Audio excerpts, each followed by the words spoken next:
Hello everybody, and I'm really sorry not to be with you in beautiful Bali, but I wanted to say a few words about intact forest landscapes during this meeting hosted by ATIBT.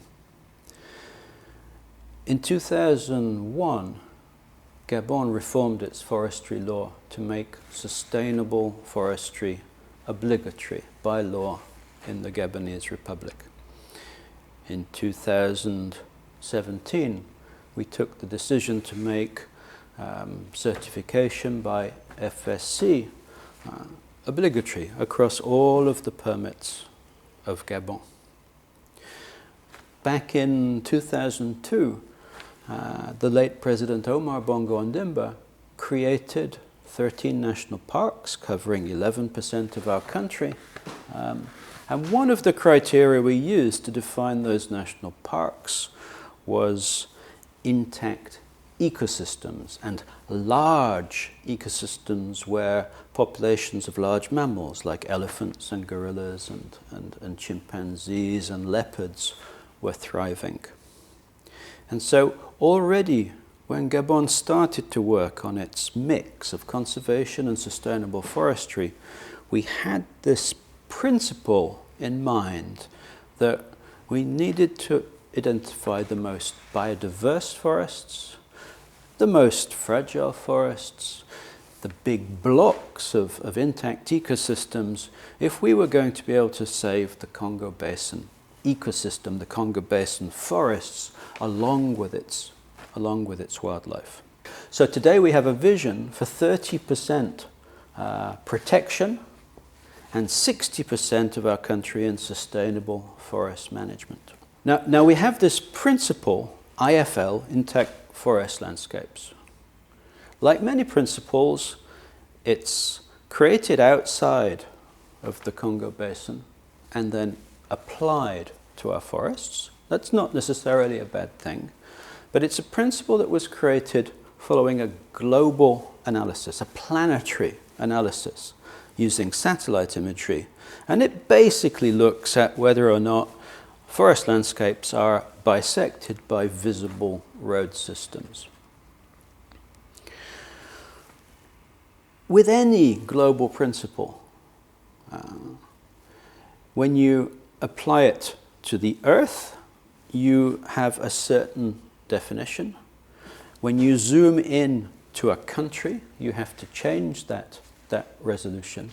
When you zoom into a province or a landscape or a permit, again, you have to refine your analysis to improve the resolution. And so when we apply IFLs to Gabon, we look at the visible permanent roads, the major permanent forestry roads, any other sorts of roads leading to mining areas and so on and so forth. And we do that more efficiently than those international analyses because we're focusing on the details. But then we look at Gabonese history. So we go from the map of permits and forest cover to the map of population changes over time. As it happens in Gabon, 80 years ago, in the 1930s, 40s, 50s, the colonial administration decided to move all of the Gabonese villages out of the forest to the roads. They forcibly moved people, making some rural communities move up to 150 kilometers to the nearest road. They emptied the forests. What happened in the forest thereafter was that akume trees, our major export, 60% of our harvest, akume trees grew in the old farms of the people. And 80, 90, 100 years later, we come along with forestry permits and we harvest those trees that are a direct result of the movement of people away from their lands and of the regrowth of akume, which is a secondary species that colonizes big light gaps and savannas, growing up in these light gaps. And then, using the global analysis, people tell us, well, you're harvesting a kume in intact forest landscapes. And you can't have FSC for certification for that sort of forestry. When we overlay those historic villages onto the IFLs in green on this map, you can see many of the IFLs are completely covered in human populations 80 years ago. And these are the forests which are the richest in akume, the colonizing species akume, today. How can we possibly say to the Gabonese people, we forcibly moved you out of your lands 80 years ago. A secondary species of tree grew up, but today you're not allowed to harvest those trees through the FSC system because that is now an intact forest landscape. It just is wrong. We believe in our national parks we put the most biodiverse forests in there, and the most biodiverse forests don't have akume trees.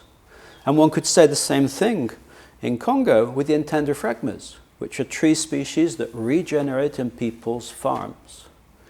And so, as we think about IFL, this concept which is a good concept, we have to adapt it to the Congo Basin.